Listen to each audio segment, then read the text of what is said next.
Voltou à moda falar da possível candidatura do ex-juiz Sérgio Moro para 2022 para a presidência da República. E eu acho que isso daqui pode jogar um certo chope na candidatura do Ciro e um certo chope na candidatura do próprio Bolsonaro. Legal? Mas eu queria falar de umas outras coisas aqui, porque 2 meses atrás, eu fiz um vídeo falando sobre a possível candidatura Moro e todos os empecilhos que essa candidatura teria. E eu revi esse vídeo que eu postei 2 meses atrás no outro canal que eu tenho sobre finanças, antes de eu criar esse canal aqui, e eu vou postar ele aqui para vocês verem o que eu pensava naquela época e se eu penso hoje um pouco diferente do que eu pensava naquela época. E eu acho que, essencialmente, eu tenho o mesmo pensamento que eu ainda tinha naquela época, 2 meses atrás. Em política isso é bastante tempo. Mas teve 2 coisas que eu queria falar aqui com vocês que eu acho que deu uma mudada. Primeiro, de 2 meses para cá, o Lula cresceu muito na intenção de voto. O Lula cresceu muito, cresceu tanto que existe a possibilidade real dele ganhar em 2022 no primeiro turno. Eu não acho que vai acontecer, mas isso daqui, ele está crescendo muito e ele está crescendo tanto em lugares que eu não achei que ele cresceria tão fortemente, como São Paulo, como mesmo o Rio de Janeiro, ele cresceu de uma forma muito forte. Então o Lula ele está crescendo muito nesses últimos 2 meses, porque ele está abandonando aquele discurso mais ideológico e focando na vida real. Então eu acho que se o Sérgio Moro quer ser candidato, ele vai ter que vir ainda mais para o antissistema, e eu vou colocar aqui na continuação do meu raciocínio. Eu só estou falando que eu acho que ele vai ter que ser ainda mais radical em termos de ser antissistema. Ele vai ter que ser muito mais Datena e muito menos Eduardo Leite. Então essa é basicamente a minha retificação,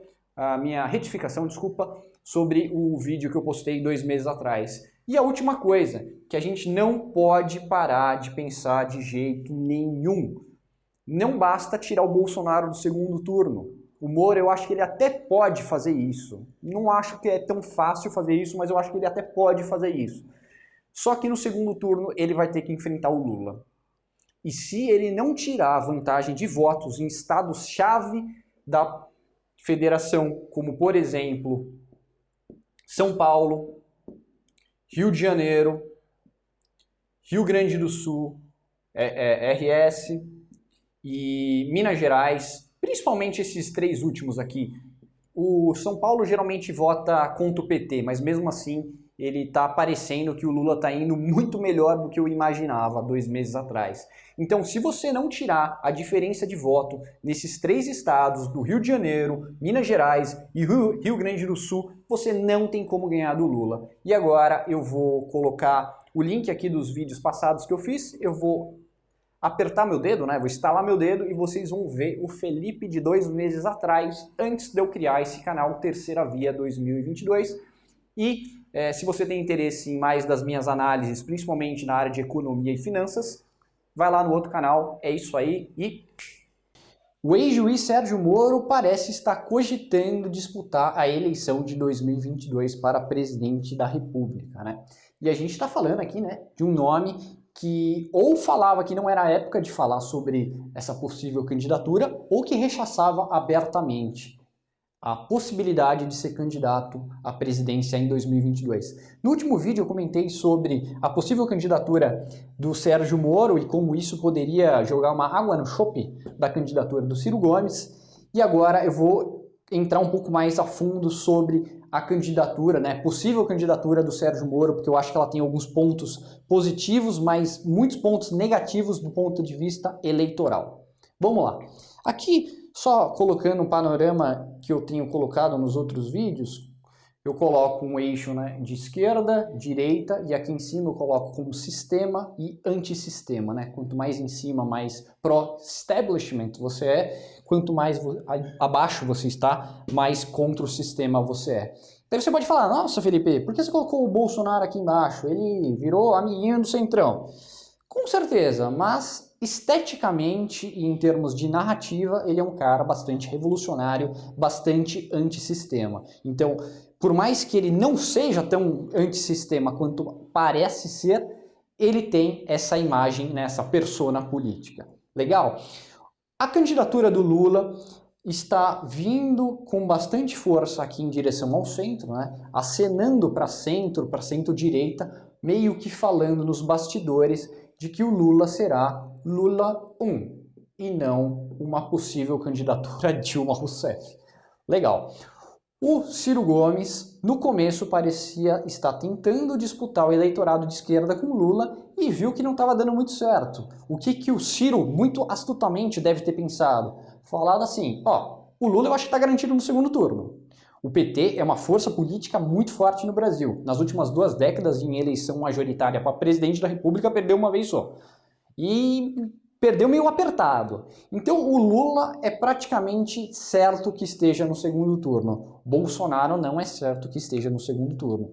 Então o Ciro tem caminhado com bastante força aqui em direção ao centro, acenado a várias outras figuras políticas, como Mandetta, como o prefeito de BH, o Calil, pessoal mais de centro aqui, que tem uma certa respeitabilidade grande em centros urbanos, para tentar tornar a sua candidatura uma candidatura menos de esquerda ideológica e restrita ao Nordeste, que é o curral eleitoral mais forte do cirismo, né? E tentar ficar mais forte aqui na região sul e sudeste do Brasil, principalmente em centros urbanos. Legal. O Ciro Gomes está tentando fazer essa mudança, né, de pele, tentando se aproximar aqui do centro para conseguir uma parte do eleitorado que votou com o Bolsonaro em 2018, mas que não necessariamente vai votar no Bolsonaro em 2022. Eu acho que aqui tem muita gente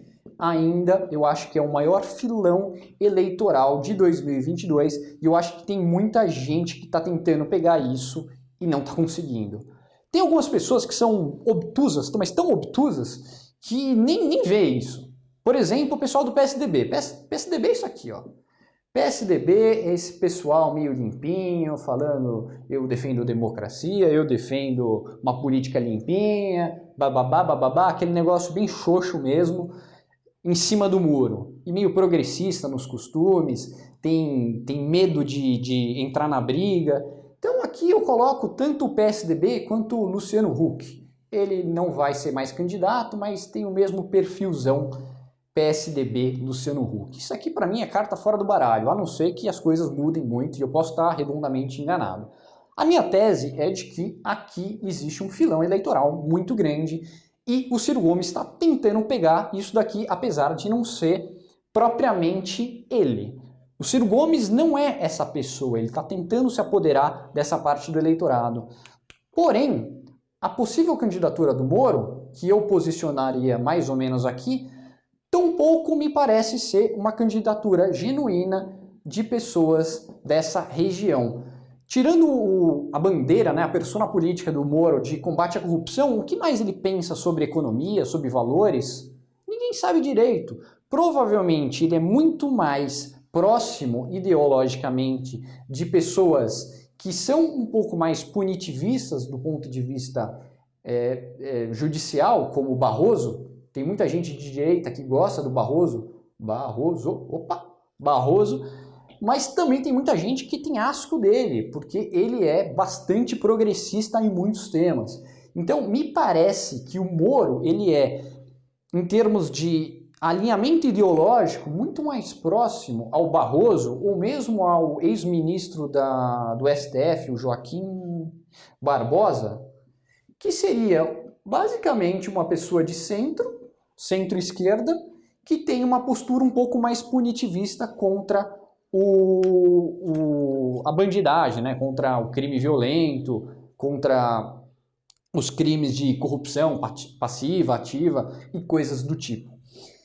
Estão, né, tentando colocar como o Moro como sendo candidato antissistema. E eu acho que isso daqui seria uma boa estratégia, né? Moro contra o sistema, estão testando alguma coisa assim. Eu acho que, em tese, contra o sistema. Eu acho que, em tese, isso aqui é muito bom.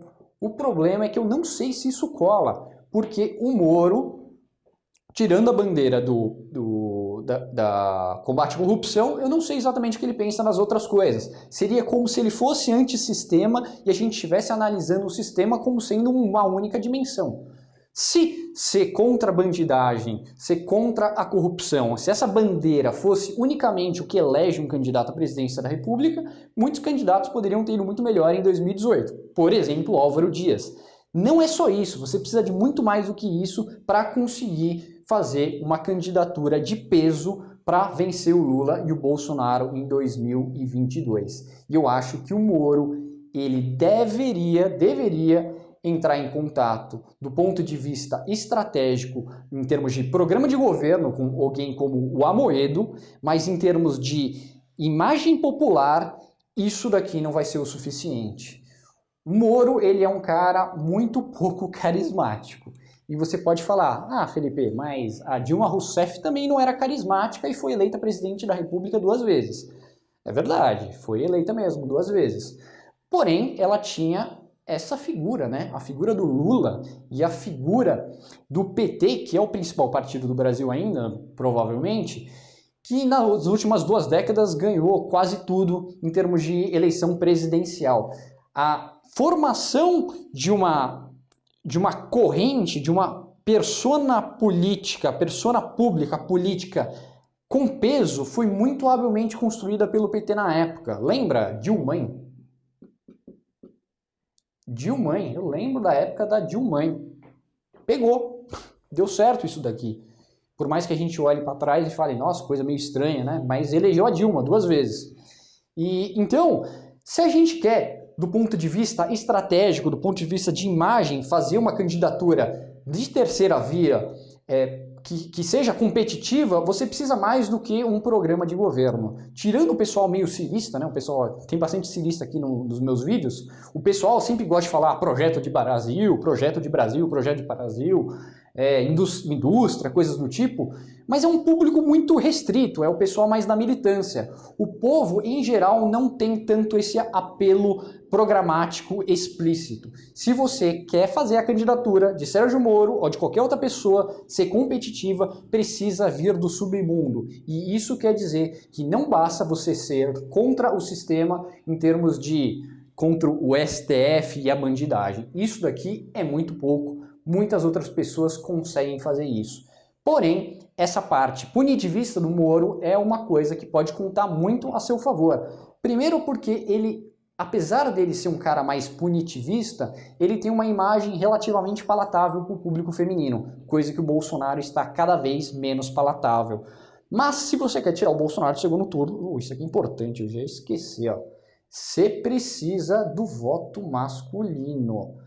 Voto masculino ainda é um sustentáculo muito forte do apoio do Bolsonaro. E se você chegar com esse papo meio progressista da Rede Globo, do PSDB ou mesmo do Lula, para essa parte da população, você vai tomar fumo. Você não vai conseguir. Você vai fazer Geraldo Alckmin em 2018. Para com isso. Precisa do voto masculino, do voto meio brucutu.